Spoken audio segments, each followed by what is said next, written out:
بسم اللہ الرحمن الرحیم۔ اللہ کے نام کے ساتھ شروع جو بڑا مہربان اور نہایت رحم فرمانے والا ہے۔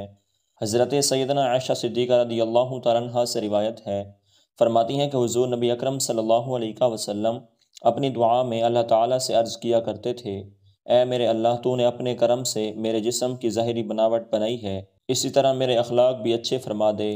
حضرت سیدنا جریر بن عبداللہ رضی اللہ تعالیٰ عنہ سے روایت ہے، فرماتے ہیں کہ حضور نبی اکرم صلی اللہ علیہ وسلم نے ارشاد فرمایا، وہ لوگ اللہ تعالیٰ کی خاص رحمت سے محروم رہیں گے جن کے دلوں میں دوسرے آدمیوں کے لیے رحم نہیں اور جو دوسروں پر ترس نہیں کھاتے۔ حضرت سیدنا عبداللہ بن عمر بن عاص رضی اللہ تعالیٰ عنہما سے روایت ہے، فرماتے ہیں کہ حضور نبی اکرم صلی اللہ علیہ وسلم نے ارشاد فرمایا، رحم کرنے والوں اور ترس کھانے والوں پر بڑی رحمت والا خدا رحم کرے گا۔ زمین پر رہنے بسنے والی اللہ تعالیٰ کی مخلوق پر تم رحم کرو تو آسمان والا تم پر رحمت کرے گا۔ مطلب یہ ہے کہ خدا کی خاص رحمت کے مستحق بس وہی نیک دل بندے ہیں جن کے دل میں اللہ تعالیٰ کی دوسری مخلوق کے لیے رحم ہے۔ اس حدیث میں زمین میں رہنے بسنے والی اللہ تعالیٰ کی ساری مخلوق پر رحم کرنے کی ہدایت فرمائی گئی ہے، جس میں انسانوں کے تمام طبقوں کے علاوہ جانور بھی شامل ہیں۔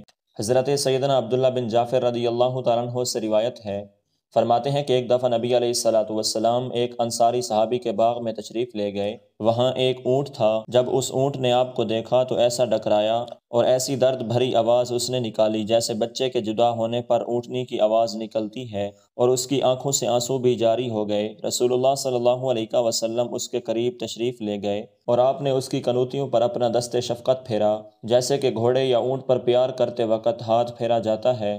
وہ اونٹ خاموش ہو گیا۔ پھر آپ نے دریافت فرمایا، اس کا مالک کون ہے؟ ایک انصاری نوجوان آئے اور انہوں نے عرض کی، حضرت یہ اونٹ میرا ہے۔ آپ نے فرمایا، اس بیچارے بے زبان جانور کے بارے میں تم اس اللہ سے ڈرتے نہیں جس نے تم کو اس کا مالک بنایا ہے؟ اس نے مجھ سے شکایت کی ہے کہ تم اس کو بھوکا رکھتے ہو اور زیادہ کام لے کر تم اس کو بہت دکھ پہنچاتے ہو۔